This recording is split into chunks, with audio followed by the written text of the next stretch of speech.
Praise the lord. ಈ ದಿನದ ದೇವರ ವಾಗ್ದಾನ ಯೋವೇಲನ ಪ್ರವಾದನೆಯ ಗ್ರಂಥ 2ನೇ ಅಧ್ಯಾಯ 28ನೇ ವಚನ. ನಾನು ಎಲ್ಲ ಮನುಷ್ಯರ ಮೇಲೆ ನನ್ನ ಆತ್ಮವನ್ನು ಸುರಿಸುವೆನು ಎಂಬುದಾಗಿ.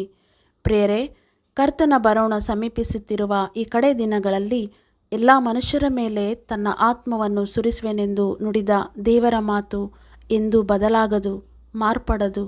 ಪ್ರತಿಯೊಬ್ಬರೂ ಪವಿತ್ರಾತ್ಮನ ಸಹಾಯದಿಂದಲೇ ಜೀವಿಸಬೇಕು.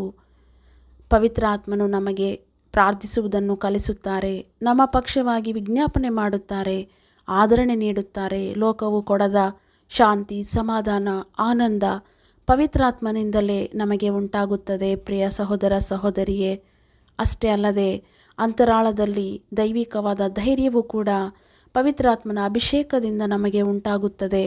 ಉದಾಹರಣೆಗೆ, ಅಂದು ಪೇತ್ರನು ಕೂಡ ಪವಿತ್ರಾತ್ಮನ ಸಹಾಯದಿಂದಲೇ ಧೈರ್ಯವಾಗಿ ಬೋಧಿಸುವುದನ್ನು ನಾವು ನೋಡುವೆವು. ಆದ್ದರಿಂದ ಕರ್ತನಲ್ಲಿ ನಾವು ಪ್ರಾರ್ಥಿಸೋಣವೇ. ನಮ್ಮನ್ನು ಬಹಳವಾಗಿ ಪ್ರೀತಿ ಮಾಡಿದ ನಮ್ಮ ಪರಲೋಕದ ತಂದೆಯಾದ ದೇವರೇ, ನಿಮಗೆ ಸ್ತೋತ್ರ ಸ್ವಾಮಿ. ಈ ಕಡೆ ದಿವಸಗಳಲ್ಲಿ ಎಲ್ಲ ಮನುಷ್ಯರ ಮೇಲೆ ನನ್ನ ಆತ್ಮವನ್ನು ಸುರಿಸುವೆನೆಂಬುದಾಗಿ ವಾಗ್ದಾನ ಮಾಡಿದ್ದಕ್ಕಾಗಿ ಸ್ತೋತ್ರ.